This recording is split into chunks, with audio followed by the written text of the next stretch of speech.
৭২-এর সংবিধান রচনা করেছিল যারা ৭০-এর নির্বাচনে আইয়ুব খানের এলএফের অধীনে যারা নির্বাচিত হয়েছিল পাকিস্তানের শাসনতন্ত্র রচনা করার জন্য মাননীয় স্পিকার। দ্বিতীয়ত, এই ৭২-এর সংবিধান ইনহেরেন্টলি এটা একটা আনডেমোক্রেটিক কনস্টিটিউশন। একজন ব্যক্তির হাতে সকল ক্ষমতা অর্পণ করা হয়েছিল মাননীয় স্পিকার।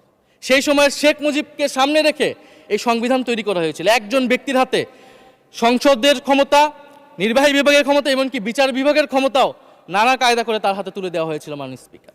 ফলে স্বৈরতন্ত্রের বীজ কিন্তু সেই ৭২-এর সংবিধান থেকে বাংলাদেশে শুরু হয়েছিল। এবং সবচেয়ে ইম্পর্টেন্ট, এই সংবিধান হচ্ছে মুজিববাদী আদর্শ দ্বারা রচিত হয়েছিল মাননীয় স্পিকার। ৭১-এর আদর্শ কিন্তু চার নীতি ছিল না মাননীয় স্পিকার। ৭১-এর আদর্শ ছিল সাম্য, মানবিক মর্যাদা, সামাজিক ন্যায় বিচার। ৭২-এর সংবিধান এসে বলা হলো জাতীয়তাবাদ, বাঙালি জাতীয়তাবাদ, ধর্মনিরপেক্ষত্ব, গণতন্ত্র এবং সমাজতন্ত্র, এবং এটার বিরুদ্ধে বিদ্রোহ করেছিলেন মেজর জিয়াউর রহমান। মাননীয় স্পিকার, আজকে বিএনপি তার ফান্ডামেন্টাল জায়গা থেকে সরে যাচ্ছে মাননীয় স্পিকার। শুধু জামাত ইসলাম ৭২-এর বিরোধিতা করেছে বলে কি বিএনপি এখন আওয়ামী লীগের পজিশনে চলে গিয়েছে? আমাদের জানা নেই মাননীয় স্পিকার। ৭২-এর সংবিধানের বিরোধিতা করেছেন বদরুদ্দিন উমর, ৭২-এর সংবিধানের বিরোধিতা করেছেন মাওলানা ভাসানী, ৭২-এর সংবিধানের বিরোধিতা করেছেন কমরেড মুজাফফর আহমেদ, ৭২-এর সংবিধানের বিরোধিতা শত শত মুক্তিযোদ্ধারা করেছেন মাননীয় স্পিকার। ফলে এই ৭২-এর সংবিধানকে বাতিল করার একটা সুযোগ আমাদের এসেছিল ১৯৭৫ সালের সিপাহী জনতার বিপ্লবের মধ্য দিয়ে।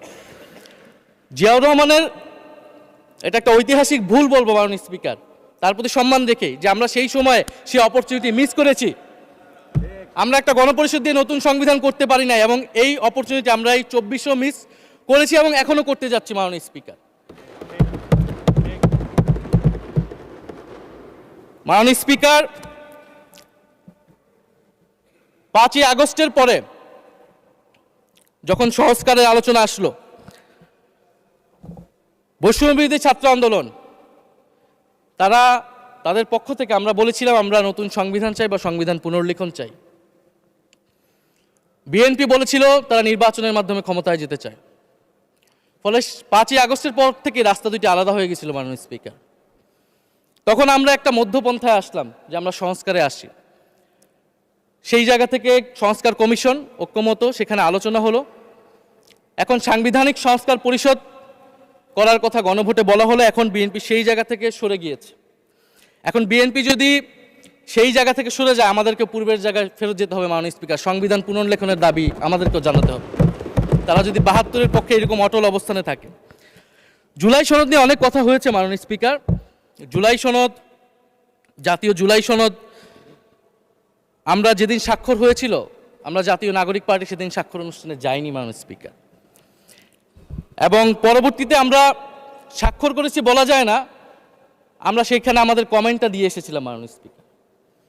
জুলাই জাতীয় সনদ, জুলাই গণ অভ্যুত্থানের পরবর্তীতে এত কষ্টের যে ফসলটাকে, সেইটাকে মাননীয় স্পিকার নোট অফ ডিসেন্ট দিয়ে সেটাকে কলুষিত করে ফেলা হয়েছে।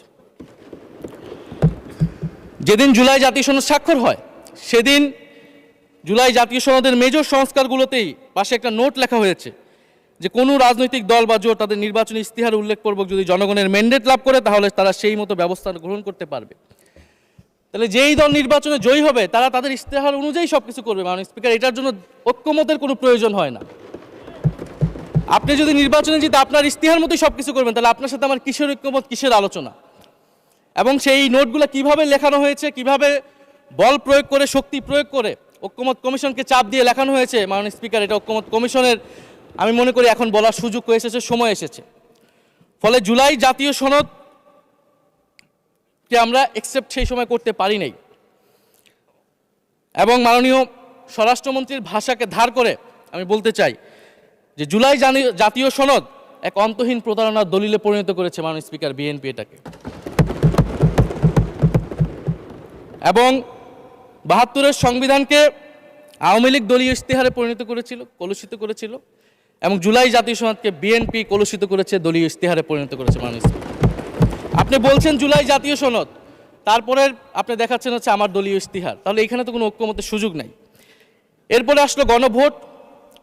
গণভোটের আদেশ নিয়ে সমালোচনা আছে, এবং এই সমালোচনা আমরাও করেছি যে রাষ্ট্রপতি এই ধরনের অর্ডার দিতে পারে কিনা।